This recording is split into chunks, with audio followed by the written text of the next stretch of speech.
going on, guys? Today we're going to be swapping out the brake master cylinder in this 91 Ford Ranger. I got one for a 95. Reason I went with that is because that was the closest year to a 92 that had a spot on the brake master for a pressure switch.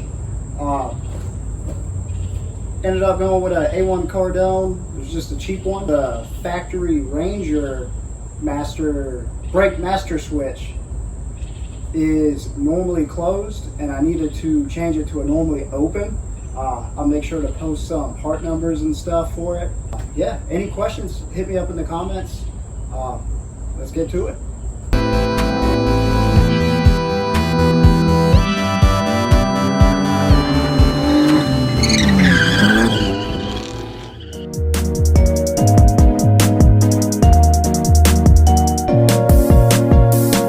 Should just swap right on. Brake line should be the same size. I really didn't do any digging on it. But one thing I noticed, this one's a Bendix and that one's a Bendix, so I don't know, it's kind of neat. So I'm gonna start off with breaking these lines loose. Make sure you use a line wrench. If you don't, you're gonna round these and it's not gonna be fun for anyone. Looks like the size is a 1/2 inch. It is pretty snug on there, but speaking of not using line wrenches, that's why this doesn't fit too good, because many moons ago I had to bleed this and I didn't have a line wrench, so now it's a pain in the butt to get anything on or off. But another thing about using line wrenches, I've always been told not to like put constant force on it, but to hit them, and that will stop them from rounding off, because you can still round off brake line fittings with the correct size line wrench. So once I get these broken loose, I'm gonna take the heat shield off and start taking the rest of it off, and it's probably going to make a huge mess when I take it off, but it is what it is.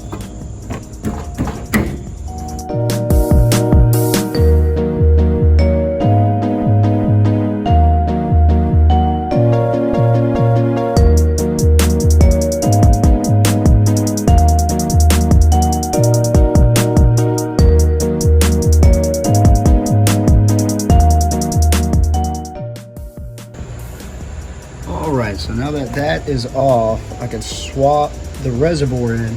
And earlier when I was saying it didn't come with an O-ring, I guess the vacuum diaphragm is what seals it. I'm gonna make sure to clean this gunk out as best as I can without damaging that diaphragm. Alright, got the new master cylinder set up in the vise. I got the bleeder lines zip tied into the reservoir. One thing that's weird, so with the cruise control, you have to flip the reservoir around to get it to fit. But, you know, doing some digging, I couldn't find a different one. And I was just looking at it, I said, man, I'm gonna flip this thing around, and lo and behold, fit right on there. Now for bench bleeding, you wanna make sure this thing is absolutely filled, because you don't want these lines to suck up any air. Be nice if I could get the fluid to come out.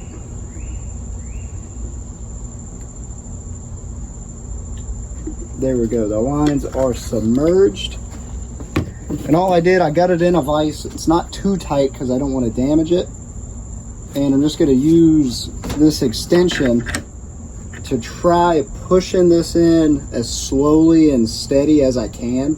It is kind of difficult because there is a lot of spring pressure, but you'll see the fluid going in, and I'm just going to keep doing it until there's no air bubbles.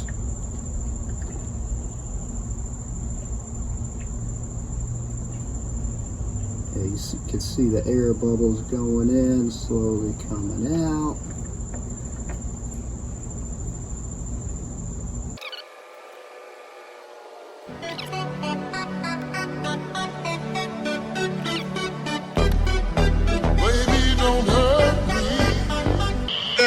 wrong with you? Hey, yo!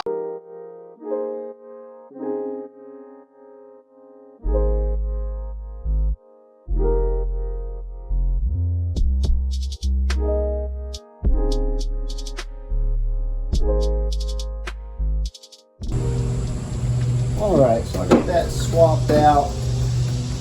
Remove the bleeding tubes. I'll toss the cap on it really quick.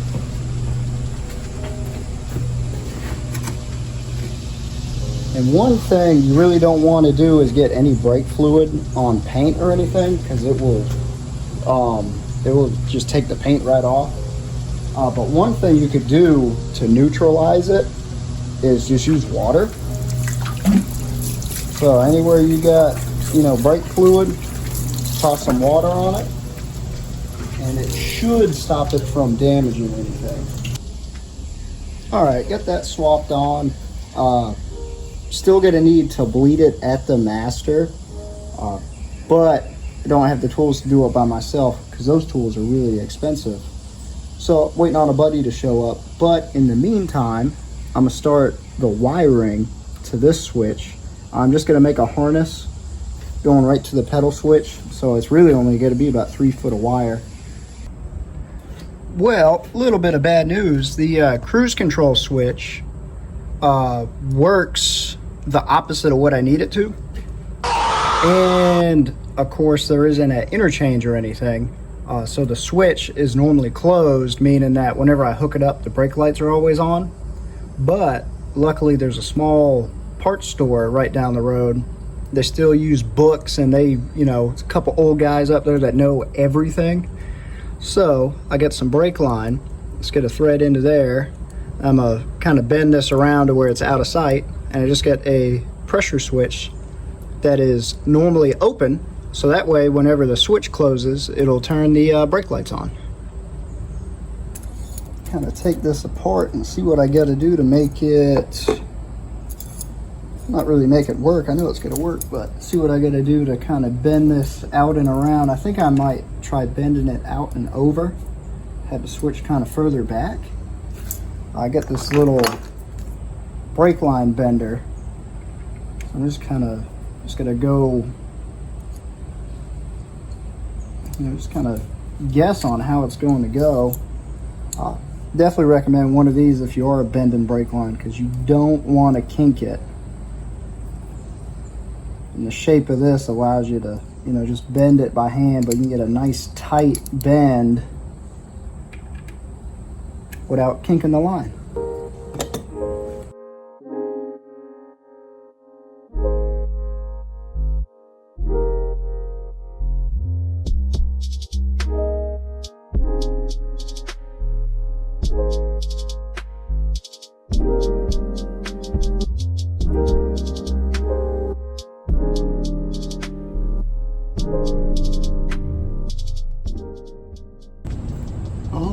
Get this pipe, or get this brake line cut, get everything snugged down.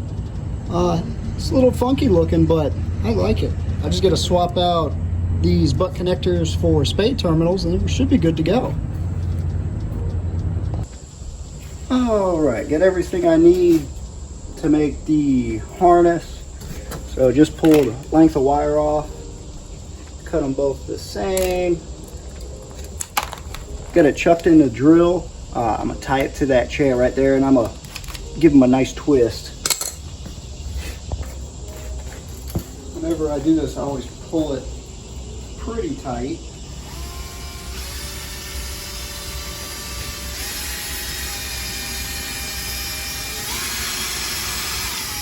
You always want to twist it a little more than what you think you're gonna need, because once you unchuck it,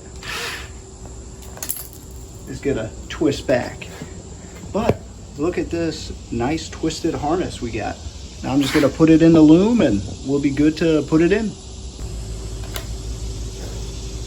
All right, so on this half of it, I went ahead and cut the frays as small as I could. Slide some heat shrink on there.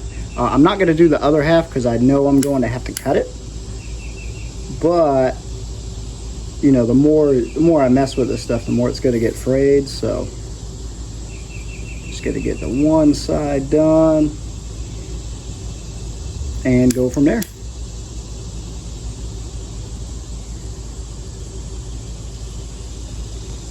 And really all this heat shrink does is stop it from fraying even more. But yeah, I'm gonna say that's good enough. This is it wired up. I didn't film me running it through the firewall. Pokes through right there, and I got it going up and back down. This wire is for the third brake light I added, and I just cut the factory little pigtail off and spliced in right there. I made sure that I didn't have power going directly to the third brake light. So I got this part done. I didn't film it because obviously I can't fit in here and film because the seat only goes back that far and I barely fit. So there's that. I'm gonna add a zip tie and, you know, get it all tucked out of the way. But here, now it's time to wire up the other half of it.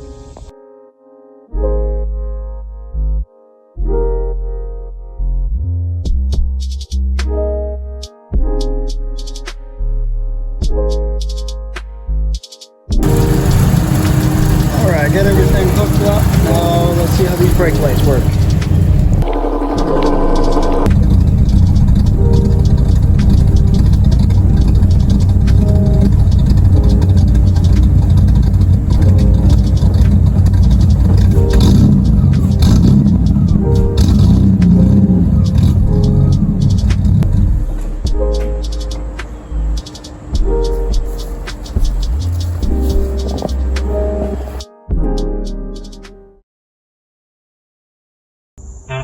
Huh?